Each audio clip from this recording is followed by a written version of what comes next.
YouTube account create गर्दा होस् या अरु गुगलको प्रोडक्टहरु जस्तै गुगल ड्राइभ, गुगल फोटोज र गुगल प्ले स्टोर जस्ता अन्य गुगल प्रोडक्टहरु प्रयोग गर्दा जीमेल अकाउन्टको आवश्यक पर्ने गर्छ।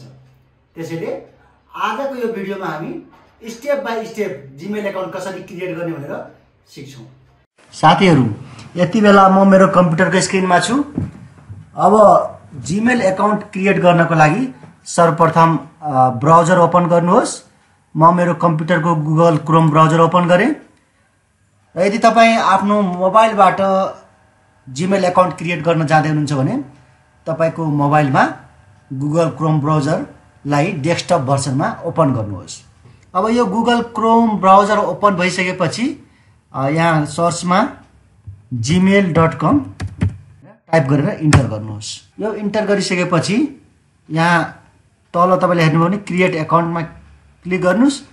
क्रिएट अकाउन्टमा क्लिक गरिसकेपछि यहाँ तपाईलाई क्याटेगोरी सोध्छ, for my personal use, for my child, for my work भनेर सोध्छ। त्यहाँ चाहिँ तपाईले फर माई पर्सनल युजमा क्लिक गर्नुहोस्।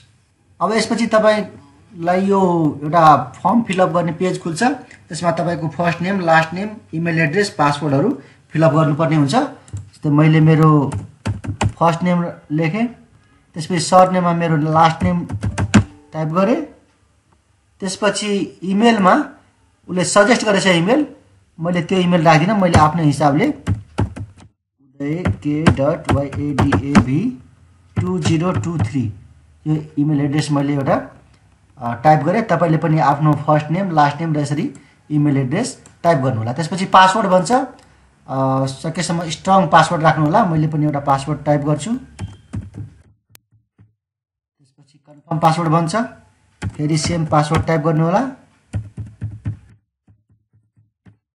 पासवर्ड टाइप गरिसकेपछि अनदर वानमा क्लिक गर्नुहोस्। अब नेक्स्ट पेजमा आइसकेपछि यहाँ फोन नम्बर भन्छ। फोन नम्बरमा तपाईको सेल फोन नम्बर राख्नु होला। सेल फोन नम्बर टाइप गरिसकेपछि यहाँ रिकभरी इमेल एड्रेस भन्ने छ। यसमा तपाईको यदि अल्टरनेट इमेल छ भने टाइप गर्नुस्, नभए यसलाई यतिकै छोड्दिनु भयो नि हुन्छ। मैले यति बेला यसलाई यतिकै छोड्दिन्छु। त्यसपछि यहाँ डेट अफ बर्थ भन्छ, तपाईको आफ्नो डेट अफ बर्थ टाइप गर्नु होला। डेट अफ बर्थ टाइप गरिसकेपछि यहाँ जेन्डर चुज गर्नुस्। आफ्नो जेन्डर सिलेक्ट गरिसकेर अनदर वानमा फेरि क्लिक गर्नुहोस्। अनदर वानमा क्लिक गरिसकेपछि यहाँ प्राइभेसी एन्ड टर्म्स भन्ने पेज खुल्छ। यो सबै पढेर आई एग्रीमा क्लिक गर्नुहोस्। साथीहरु, हामीलाई बधाई छ। यति गर्ने बित्तिकै हाम्रो जीमेल एड्रेस क्रिएट भएको छ। अब तपाईले यहाँ हेर्नुभयो भने गुगलबाट हामीलाई एउटा इमेल पनि आइसकेको छ। नमस्ते, गुगलमा स्वागत छ। तपाईको नयाँ खातासँगै गुगलका उत्पादन, अनुप्रयोग र सेवाहरूमाथि पहुँच पनि प्राप्त हुन्छ। यसरी इमेल पनि आएको छ। अब हामी ब्याक जान्छौं।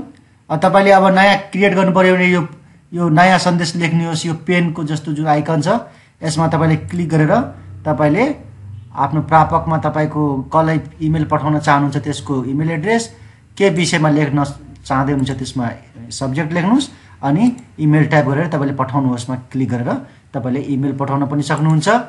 र टप राइट कर्नरमा यहाँ हामीले क्लिक गर्यो भने हामीले भर्खरै क्रिएट गरेको हाम्रो जीमेल एड्रेस पनि हामीले यहाँ हेर्न सक्छौं।